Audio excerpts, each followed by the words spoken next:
शब्दों का है तो नवनीत मक्खन के समान। जो सच्चा संत होता है उसके हृदय में कपट भी नहीं होगा, क्रोध भी नहीं होगा। कहते हैं जो विद्वान व्यक्ति होते हैं वो बिल्कुल एकदम साधारण होते हैं। और कहते हैं इस कलिकाल में कौन प्रसिद्ध होगा?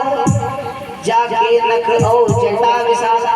कहते हैं भैया बड़ी बड़ी जटाएं रख लो और लंबे लंबे नाखून रख लो। उन्होंने कहा ये है बहुत बड़े संत। और कहते हैं जो साधारण व्यक्ति है उसकी मान्यता नहीं। ऐसे ही नहीं गोस्वामी बाबा ने लिखा, क्योंकि उनको मालूम था इस कलिकाल में कैसा घोर कलयुग आएगा कि जिसके अंदर तप होगा उसकी पूजा नहीं होगी, जिसके अंदर दिखावा होगा उसकी अधिक पूजा होगी। आज अपनी माँ को उपदेश देने लगे कि माँ कि हमको संतों का संग करना चाहिए। दूसरी रति मम कथा प्रसंगा, मेरे गोविंद के चरित्रों का चरितार्थ करना चाहिए कि मेरे दो प्रकार के भक्त होते हैं, एक स्वार्थी एक निस्वार्थी। कहते हैं स्वार्थी कैसे होते हैं कि बड़ा ही सुंदर लिखा है गोस्वामी बाबा ने, सुर नर मुनि सबकी यह रीति, स्वार्थ राग करने सब प्रीति।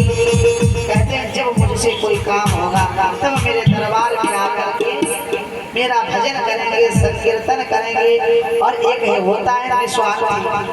कैसा कि उसको चाहे कुछ दुख दो सुख दो पर मेरी शरण में आता है। कहते हैं जब सभी सहारे छूट जाते हैं, जब सभी सहारे छूट जाते हैं, कोई न सहारा देता है, मझधार में फंसी नैया का नंदलाल सहारा बनता है।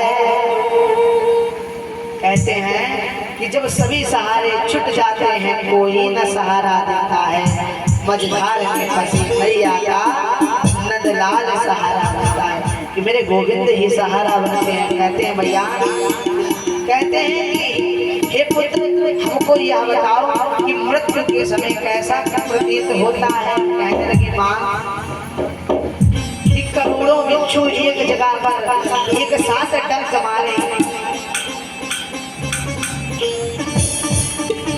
जब उतनी पीड़ा हमको मृत्यु के समय प्राप्त होती है, इतना ही कष्ट प्राप्त होता है कि करोड़ों बिच्छू एक साथ में डंक मार रहे हो। और भैया अगर एक बिच्छू काट दे तो हालत क्या हो जाती है, और जब करोड़ों बिच्छू एक साथ, कहते हैं गले में कब आदि व्याधियां आ जाती हैं। कृष्ण पद पंकज पंजरांते अतीव विसतुमा नसराज हंसा, प्राण प्रयाण समय कपवात पेतै, कंठावरोधन विधो स्मरणं कुतस्ते।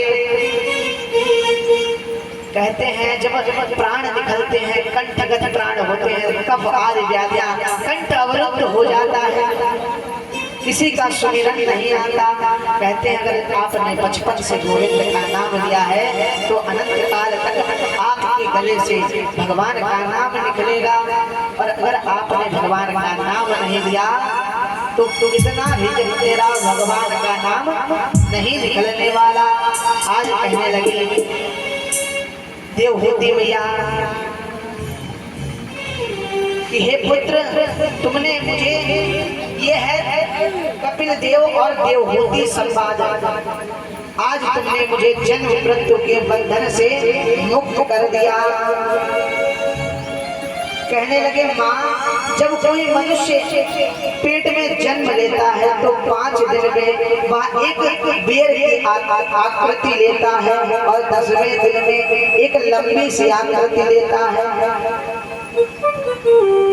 और तीसरे माह में सिर बन जाता है और चौथे महीने में हाथ पैर और 5वें महीने में मल मूत्र आदि के छिद्र बन जाते हैं और 7वें महीने में